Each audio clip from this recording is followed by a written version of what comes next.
ರಾಜ್ಯದಲ್ಲಿ ಸದ್ಯ ಚರ್ಚೆ ಆಗ್ತಾ ಇರೋದು ಒಂದೇ ವಿಚಾರ, ಅದು ಸಿಎಂ ಬದಲಾವಣೆ ಆಗತ್ತಾ, ಕುರ್ಚಿ ಖಾಲಿ ಆಗತ್ತಾ ಅಥವಾ ಇರೋರೆ ಮುಂದುವರಿತಾರಾ ಅಂತ. ಅಭಿವೃದ್ಧಿ ಅಥವಾ ಬೇರೆ ಚರ್ಚೆಗಳು ಯಾವುದು ಆಗ್ತಾಯಿಲ್ಲ, ಸದ್ಯಕ್ಕೆ ಆಗ್ತಾ ಇರೋದು ಬದಲಾವಣೆಯ ಪರ್ವ ಹೆಂಗಿದೆ ಅಂತ. ಹೆಂಗಿರುವಾಗ ನಮ್ಮ ದೇಶದ ಬ್ಯೂಟಿ ಏನು ಗೊತ್ತಾ? ಧರ್ಮ, ಜಾತಿ, ಪೂಜೆ ಪುನಸ್ಕಾರ, ಜ್ಯೋತಿಷ್ಯ ಇವೆಲ್ಲವೇ ನಮ್ಮ ದೇಶದ ಒಂದು ಬ್ಯೂಟಿ. ಹೆಂಗಿರುವಾಗ ರಾಜಕಾರಣವನ್ನು, ಅದರಲ್ಲೂ ರಾಜ್ಯದ ರಾಜಕಾರಣವನ್ನು ಧರ್ಮ, ಜಾತಿ, ಜ್ಯೋತಿಷ್ಯ, ದೇವಸ್ಥಾನಗಳು ಇವನ್ನ ಬದಿಗಿಟ್ಟು ಮಾತಾಡೋಕ್ಕೆ ಆಗದೇ ಇಲ್ಲ. ಹೆಂಗಿರುವಾಗ ರಾಜ್ಯದಲ್ಲಿ ರಾಜಕಾರಣದ ಬಗ್ಗೆ ಡೆಲ್ಲಿಯಲ್ಲಿ ಚರ್ಚೆ ಆಗ್ತಾ ಇರುವಾಗ ರಾಜ್ಯದ ರಾಜಕಾರಣದ ಜ್ಯೋತಿಷ್ಯದಲ್ಲಿ ಹೇಗಿದೆ ಇದ್ರ ಬಗ್ಗೆ ನಾವು ಚರ್ಚೆ ಮಾಡ್ತಾ ಹೋಗೋಣ. ಇವತ್ತಿನ ಇಡೀ ಕಾರ್ಯಕ್ರಮದಲ್ಲಿ ಡಿ.ಕೆ. ಶಿವಕುಮಾರ್ ಅವರ ಪರವಾಗಿ ಗ್ರಹಚಾರಗಳು ಹೆಂಗಿದೆ, ಸಿದ್ದರಾಮಯ್ಯ ಅವರ ಪರವಾಗಿ ಗ್ರಹಗತಿಗಳು ಹೆಂಗಿದೆ. ನಮಗೆ ಹಿಂದೂ ಧರ್ಮದಲ್ಲಿ ನೋಡಿ, ಯುಗಾದಿ ಅನ್ನೋದನ್ನೇ ಹೊಸ ಕ್ಯಾಲೆಂಡರ್ ಅಂತ ಕರಿತೀವಿ. ಸೊ ಈ ಹೊಸ ವರ್ಷ ಇಬ್ಬರಲ್ಲಿ ಯಾರಿಗೆ ಬೇವು ಯಾರಿಗೆ ಬೆಲ್ಲ ಆಗುತ್ತೆ, ಇದ್ರ ಬಗ್ಗೆ ನಾನಿವತ್ತು ಚರ್ಚೆ ಅಲ್ಲ, ಹೆಂಗಿದೆ ಜ್ಯೋತಿಷ್ಯ ಅವರಿಬ್ಬರ ಪ್ರಕಾರ, ಅಂದರೆ ಅವರಿಬ್ಬರ ಪರವಾಗಿ ಹೇಗಿದೆ ಅನ್ನೋದನ್ನ ನಾನು ಮಾಹಿತಿನ ಕಲೆ ಹಾಕೋ ಕೆಲಸವನ್ನ ಮಾಡ್ತೀನಿ. ನನ್ನ ಜೊತೆ ಗೆಸ್ಟ್ಗಳು ಕೂಡ ಇದ್ದಾರೆ, ಜಾಯಿನ್ ಮಾಡ್ಕೊಳ್ತೀನಿ. ಅದಕ್ಕಿಂತ ಮುಂಚೆ ಇದೇ ಹೊತ್ತಿನ ವಿಶೇಷ ಬ್ರಹ್ಮಾಂಡ ಸಿದ್ಧ ಶಿವಯೋಗ. ನಾನು ವಿದ್ಯಾ ಮಲ್ದ.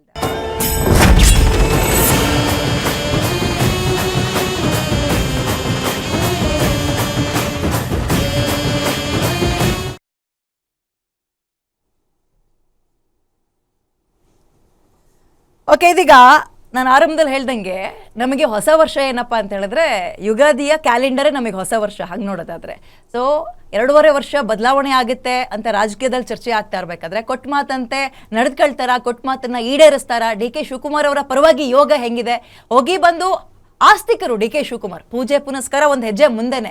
ಸೊ ಅವ್ರ ಪರವಾಗಿ ದೇವ್ರು ಹೆಂಗೆ ಹೊಲಿತಾನೆ, ಈಗ ಏನೇ ಇದ್ರೂ ಕೂಡ ಋಣ ಬೇಕು ಅಂತಾರಲ್ಲ, ಋಣ ಯಾರ ಪರವಾಗಿದೆ ಇನ್ನು ಮುಂದಕ್ಕೆ, ಇದ್ರ ಬಗ್ಗೆ ನಾವು ಮಾತನಾಡ್ತಾ ಹೋಗೋಣ. ನನ್ನ ಜೊತೆ ಇವತ್ತು ಗೆಸ್ಟ್ ವಿಶೇಷ ಅತಿಥಿಯಾಗಿ ಬ್ರಹ್ಮಾಂಡ ಗುರೂಜಿ ಇದ್ದಾರೆ, ಅವ್ರನ್ನ ವೆಲ್ಕಮ್ ಮಾಡ್ಕೊಳ್ತೀನಿ. ಗುರುಗಳೇ ನಮಸ್ತೆ, ಕಾರ್ಯಕ್ರಮಕ್ಕೆ ಸ್ವಾಗತ ತಮಗೆ. ನಮಸ್ಕಾರ. ಮೊದಲನೇದಾಗಿ ಈಗ ಆಗ್ತಾ ಇರೋ ಬೆಳವಣಿಗೆಗಳ ಬಗ್ಗೆ ನಿಮ್ಮ ಅಭಿಪ್ರಾಯ ಏನು? ಎಲ್ಲ ದೇವಾನಗರ ಭಕ್ತ ಪ್ರಿಯರೇ, ಪ್ರಿಯ ವೀಕ್ಷಕರೇ, ತಮ್ಮೆಲ್ಲರಿಗೂ ಆಧಾರದ ಸ್ವಾಗತ ಸುಸ್ವಾಗತ.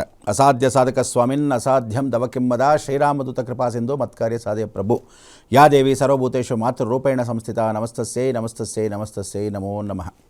ಎಲ್ಲ ವೀಕ್ಷಕ ಬಾಂಧವರಿಗೆ ವಿಶೇಷವಾಗಿರ್ತಕ್ಕಂಥ ಈ ಸಂದರ್ಭ ಇವತ್ತು ಟಿ ವಿ ಮಾಧ್ಯಮದಲ್ಲಿ ಎಲ್ಲರೂ ಓಡಾಡ್ತಾ ಇರತಕ್ಕಂಥ ವಿಚಾರ ಅಂತ ಎಲ್ಲರಿಗೂ ಕರ್ನಾಟಕದ ಕುತೂಹಲ. ಡಿ.ಕೆ. ಶಿವಕುಮಾರು ಮುಖ್ಯಮಂತ್ರಿಗಳಾಗ್ತಾರಾ ಅನ್ನೋದು ಭಾಳ ಜನಕ್ಕಿದೆ ಸಂತೋಷ. ಏನು ಅಂದರೆ ಡಿ.ಕೆ. ಶಿವಕುಮಾರ್ ಮುಖ್ಯಮಂತ್ರಿ ಆಗ್ತಾರೆ, ಆಕಾಶ ಬಿದ್ದೋದ್ರು, ಭೂಮಿ ಎರಡಾದರೂ, ಸಂಕ್ರಾಂತಿ ಒಳಗಂತೂ ಗ್ಯಾರಂಟಿ ಅವರು ಕೂತ್ಕೊಳ್ಳೋದು ಗ್ಯಾರಂಟಿ. ಅವ್ರು ಮುಖ್ಯಮಂತ್ರಿ ಚೇಂಜ್ ಆಗಲೇಬೇಕು. ಆಗಕ್ಕೆ ಸಾಧ್ಯ ಇಲ್ಲ ಅಂತಲ್ಲ, ಭಗವಂತ ಭೂಮುಖಕ್ಕೆ ಬಂದು ಮತ್ತೆ ಚೇಂಜ್ ಮಾಡ್ತೀನಿ ಅಂದರೂ ಸಹ ಖಂಡಿತವಾಗ್ಲೂ ಅವರು ಮುಖ್ಯಮಂತ್ರಿ ಆಗ್ತಕ್ಕಂಥದ್ದು ಶತಸಿದ್ಧ ಅಂದು ಬರಬಿಟ್ಟಿದೆ. ಯಾಕೆಂದರೆ ಕೆಲವರು ಫಾರ್ ಎಕ್ಸಾಂಪಲ್ಲು ಯಾರೋ ಒಂದು ಪೀಠದಲ್ಲಿ ಬಂದು ಕೂತ್ಕೊಳ್ಬೇಕಾದ್ರೆ ಆ chair is reserved for someone ಅಂತ ಹೇಳಿದಾಗ ಅವ್ರ ಟೈಮ್ ಮುಗ್ದೋದವರು ಹೊಟ್ಟೋಗ್ತಾ ಇರಬೇಕು, ಇನ್ನೊಬ್ರು ಬಂದು ಕೂತ್ಕೊಳ್ಳೇಬೇಕು. ಈಗ ನಮ್ಮಲ್ಲಿ ಒಂದು ಕಾರ್ಯಕ್ರಮ ಈಗ ತಾನೇ ಆಯಿತು, ಆ ಕಾರ್ಯಕ್ರಮ ಮುಗಿದ ತಕ್ಷಣ ನಾವು ಬಂದು ಕೂತ್ಕೊಂಡ್ವಿ. ಆ ಸಮಯ ಬಂದಾಗ ಬಟ್ ಏನು ಅಂದರೆ ಕೆಲವೊಮ್ಮೆ ಏನಾಗುತ್ತೆ ಬೇಗ ಆಗುತ್ತೆ, ಕೆಲವೊಮ್ಮೆ ನಿಧಾನ ಆಗುತ್ತೆ, ಕೆಲವೊಮ್ಮೆ ಅವ್ರವ್ರ ಟೈಮ್ ಮೇಲೆ ಅವ್ರವ್ರ ಗ್ರಹಗತಿಗಳ ಮೇಲೆ ಹಿಂದೆ ಮುಂದೆ ಆಗ್ತಕ್ಕಂಥ ಅವಕಾಶಗಳಾಗತ್ತೆ. ಓಕೆ, ಈಗ ನಾನು ಯುಗಾದಿದು ಆರಂಭದಲ್ಲಿ ಹೇಳಿದೆ ಗುರುಗಳೇ, ನಮಗೆ ಯುಗಾದಿನೇ ಹೊಸ ವರ್ಷ. ಸೊ ಕ್ಯಾಲೆಂಡರ್ ಚೇಂಜ್ ಆಗೋದು ನಮಗೆ ಅಲ್ಲಿಂದಲೇ. ಸೊ ಯುಗಾದಿಗೆ ಹಾಗಾದ್ರೆ ಬೆಲ್ಲ ಡಿ.ಕೆ. ಶಿವಕುಮಾರ್ ಅವ್ರಿಗೆ ಸಿಗುತ್ತೆ, ಬೇವು ಸಿದ್ದರಾಮಯ್ಯ ಅವ್ರಿಗೆ ಸಿಗುತ್ತೆ ಅಂತ ನಾವು ಡೆಸ್ಟಿನೇಷನ್ ಮುಗೀತು, ಇಳ್ಕೊಳಪ್ಪ ನೀನು, ಇನ್ನೊಬ್ರು ಬರ್ತಾರೆ ಅಂತ ಮುಲಾಜೆ ಇಲ್ಲ. ಯಾಕೆಂದ್ರೆ ಉಗಾದಿ ಹಬ್ಬಕ್ಕೆ ಆಗಬೇಕು ಅಂತ ಏನಿಲ್ಲ, ಸದ್ಯ ಸಂಕ್ರಾಂತಿಗೆ ಇಂಗ್ಲೀಷ್ ಕ್ಯಾಲೆಂಡರ್ಗೆ ಆಗಲಿ ಬಿಡು. ಏನು ಅಂದರೆ ಸಾಧಾರಣವಾಗಿ ಈಗ ನವೆಂಬರು ಡಿಸೆಂಬರು ಅಂತ ಹೇಳ್ತಾರೆ, ಈಗ 25, 26, 27 ಆಗಬೇಕಾಗಿತ್ತು. ಕೆಲವೊಮ್ಮೆ ಡಿ.ಕೆ. ಶಿವಕುಮಾರ್ ಕೆಲವೊಂದು ಮಾತನ್ನು ಕೇಳಿ ತಕ್ಷಣ ಪೂಜೆಗಳನ್ನು ಮಾಡಿಸ್ತಕ್ಕಂಥ ವಿಚಾರ ಅಂತಲ್ಲ, ಕನ್ಯಾಕುಮಾರಿಯಿಂದ ಕಾಶ್ಮೀರದವರೆಗೂ ಈಗ ಟೆಂಪಲ್ ರನ್ ಅಂತ ಮಾಧ್ಯಮ ಹೇಳ್ಬಿಡುತ್ತೆ. ಪಾಪ ಅವ್ರಿಗೆ ಯಾವ ಪೂಜೆ ಪುನಸ್ಕಾರಕ್ಕೆ ಹೋಗಿರ್ತಾರೋ, ಯಾವುದೋ ಒಂದು ವಿಚಾರಕ್ಕೆ ಹೋಗಿರ್ತಾರೆ, ಅಷ್ಟಾದ್ಮೇಲೆ ಇಷ್ಟು ದೂರ ಬಂದಿದ್ದೀರಿ, 1-2 ದೇವಸ್ಥಾನ ಇದೆ, ನಮಸ್ಕಾರ ಮಾಡ್ಕೊಂಡು ಹೊರಟಾಗಿ ನಾಳೆ ನಿಮಗಿನ್ನೂ ಬಲ ಬರುತ್ತೆ ಅಂತ ಪಾಪ ಅಲ್ಲಿರೋ ಪುಡಾರಿಗಳು ಹೇಳಿರ್ತಾರೆ. ಇವರು ಆ ಕೆಲಸಕ್ಕೋಸ್ಕರ ಏನು ಹೋಗಿರಲ್ಲ, ಅಲ್ಲಿ ಸರಿ ಇಷ್ಟು ದೂರ ಬಂದಿದ್ದೆ ಅದನ್ನು ನಮಸ್ಕಾರ ಮಾಡ್ಕೊಂಬರೋಣ ಅಂತ ಹೋಗಿರ್ತಾರೆ. ಅಲ್ಲಿ ಆರ್ಚಕರು ಏನು ಮಾಡಿರ್ತಾರೆ, ನೀವು ಒಂದು ಮುಖ್ಯಮಂತ್ರಿ ಆಗೋ ಯೋಗ ಇದೆ, ಈಗ ನಾವು ಒಂದು ಎಕ್ಸ್ಟ್ರಾ ಪೂಜೆ ಮಾಡ್ತಾ ಇದ್ದೀವಿ, ಅವ್ರು ದುಡ್ಡು ಮಾಡೋಕ್ಕೋ ಇವ್ರಿಗೋ ಮಾಡೋ ಕಮರ್ಷಿಯಲ್ ಅಂದ್ಕೊಂಡು ಅಷ್ಟಲ್ಲಿ ಆಗಿ ಅಂತ ಅವ್ರು ಶುರು ಮಾಡ್ತಾರೆ. ಇವ್ರು ಪಾಪ ಏನು ಬೇಜಾರು ಮಾಡ್ಕೊಳ್ಳಲ್ಲ, ಆಯ್ತು ನೀವು ಮಾಡಿಸಿ ಅಂತಾರೆ. ಕೆಲವೊಂದು ಇವ್ರಿಗೆ ಹೇಳಿ ಹೋಗಿರ್ತಾರೆ, ಕೆಲವು ಗೊತ್ತಿಲ್ಲದೇ ಹೋಗಿರ್ತಕ್ಕಂಥದ್ದು ಇರುತ್ತೆ. ಆದರೂ ಈಗ ಒಂದು ಹೇಳ್ತೀನಿ ವಿದ್ಯಾ, ನೀನು ಯಾವುದೇ ಕಾರಣಕ್ಕೂ ದೇವರು ಇದ್ದಾನೆ ಇಲ್ಲ ಅಂತ ಇಟ್ಕೊಂಬಿಡು. ಎಲ್ಲ ದೇವ್ರುಗಳು ಒಬ್ಬನಾದರೂ ಫಲ ಕೊಡಲ್ವಾ? ದೇವ್ರು ಇದ್ದೇ ಇದ್ದಾನೆ ಅನ್ನೋದಂತೂ ಶತಸಿದ್ಧ ಯಾರಿಗಾದರೂ. ದೇರ್ ಇಸ್ ಯಾವಾಗಲೂ ಒಬ್ಬ ಮನುಷ್ಯ ಸೂರ್ಯ ಚಂದ್ರ ಅಂತಿದ್ದಾಗ ಆ ಚಂದ್ರಾರ್ಕ ಅಂತಂದಾಗ ಒಬ್ಬನಾದರೂ ಫಲ ಕೊಡ್ತಾನೆ. ಭಾರತ ದೇಶದಲ್ಲಿ ಸನಾತನ ಧರ್ಮದಲ್ಲಿ ಯಾವುದೂ ಫೇಲ್ ಆಗಿಲ್ಲ. ಏನು ಅಂದರೆ ಬೋನಸ್, ಕೆಲವು ಬ್ಯಾಂಕ್ಗಳು ನಿಧಾನಕ್ಕೆ ಬೋನಸ್ ಕೊಡುತ್ತೆ, ಕೆಲವು ನಿಧಾನಕ್ಕೆ ಅಫಿಡವಿಟ್ ಆಗುತ್ತೆ, ಕೆಲವು ನಿಧಾನಕ್ಕೆ ಬಂದು ಮೆಚ್ಯೂರಿಟಿ ಸಿಗುತ್ತೆ, ಅವ್ರ ದುಡ್ಡು ಆಮೇಲೆ ಬರುತ್ತೆ. ಕೆಲವರು ಪೆನ್ಷನ್ ಬೇರೆಯವ್ರಿಗೆ, PF ಬೇರೆಯವ್ರಿಗೆ ಆ ಟೈಮಿಗೆ ಸಿಗುತ್ತೆ. ಹಾಗೆ ಬೇರೆ ಬೇರೆ ಸಮಯಕ್ಕೆ ಇವ್ರ ಗ್ರಹಗತಿಗಳ ಸಮಯಕ್ಕೆ, ಇವ್ರ ಪಾಪಕರ್ಮಗಳ ಸಮಯಕ್ಕೆ, ಇವ್ರ ಕರ್ಮಣ್ಯಕ್ಕೋಸ್ಕರ ದೇವರುಗಳೂ ಬೇರೆ ಸಮಯಕ್ಕೆ. ಆಮೇಲೆ ಒಂದು ಪೂಜೆ ಪುನಸ್ಕಾರ ಅಂತ ಮಾಡಿಲ್ಲ ಅಂತ ಇಟ್ಕೊ, ಯಾರೋ ಒಬ್ಬನು ನಿಜವಾಗ್ಲೂ ಪೂಜೆ ಮಾಡಿರ್ತಾನೆ, ಯಾರೋ ಒಬ್ಬನು ಶಾಸ್ತ್ರಕ್ಕೆ ಸುಮ್ಮನೆ ಪೂಜೆ ಮಾಡಿರ್ತಾನೆ, ಯಾರೋ ಒಬ್ಬನು ಅವ್ನ ಭಕ್ತಿಗೋಸ್ಕರ ಅವ್ನು ಪೂಜೆ ಮಾಡಿರ್ತಾನೆ ಇವ್ರ ಹೆಸರಲ್ಲಿ. ಆದರೆ ಯಾವುದೇ ಒಂದು ದೇವರನ್ನು ಭಾರತ ದೇಶದಲ್ಲಂತೂ ಇವರು ಕೊಡೋ ಫಲ ಅಂತೂ ಗ್ಯಾರಂಟಿ ಕೊಟ್ಟೇ ಕೊಡುತ್ತೆ. ಐದರ್ ಟುಡೇ ಆರ್ ಟುಮಾರೋ ಅನ್ನೋ ಥರ ಕೊಟ್ಟಿರ್ತಕ್ಕಂಥದ್ದೊಂದು ಶತಸಿದ್ಧ.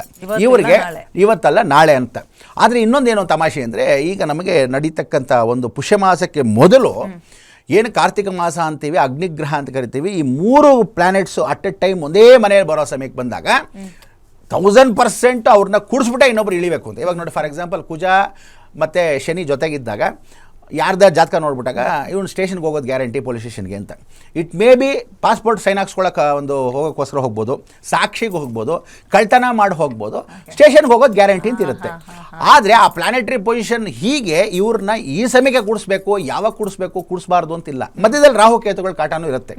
ಅದರಲ್ಲಿ ರಾಹುಕೇತುಗಳು ಅಂದರೆ ನಿಜವಾಗ್ಲೂ ಕೆಲವೊಂದು ಪ್ಲಾನೆಟರಿ ಪೊಸಿಷನಲ್ಲಿ ಇನ್ನೊಬ್ಬನಿಗೆ ಇನ್ನೂ ಸ್ವಲ್ಪ ಸ್ಟ್ರಾಂಗ್ ಇರುತ್ತೆ. ಅವನು ಇನ್ನೂ ಎದ್ದು ಹೋಗೋವರೆಗೂ, ಈಗ ಫಾರ್ ಎಕ್ಸಾಂಪಲ್ ಯಾರೋ ಒಬ್ಬರು ದೊಡ್ಡ ವ್ಯಕ್ತಿ ಬಂದಿರ್ತಾರೆ, ಅವ್ರು ಪಾಪ ಕೂತ್ಕೊಂಡು ನಿಧಾನಕ್ಕೆ ಎದ್ದು ಹೋಗೋವರೆಗೂ ಇನ್ನೊಂದು ಪ್ರೋಗ್ರಾಮ್ ಸ್ಟಾರ್ಟ್ ಮಾಡೋಷ್ಟರಲ್ಲಿ, ಒಂದು ಸ್ಟೇಜ್ ಮುಗಿಯೋಷ್ಟರಲ್ಲಿ ಅವ್ರು ಲೇಟ್ ಆಗ್ತಾರೆ. ಕೆಲವರು ಟಕಾರ ಹೊಟ್ಟೋಗಿರ್ತಾರೆ, ಅವ್ರು ಮಾಡೋದು ಬೇಡ, ನಾವು ಹೊಟ್ಟೋಗಿರ್ತೀವಿ, ಅಷ್ಟೊಂದು ಬೇರೆ ಬಂದು ಕೂತ್ಕೊಳ್ಳಿ ಅಂತ.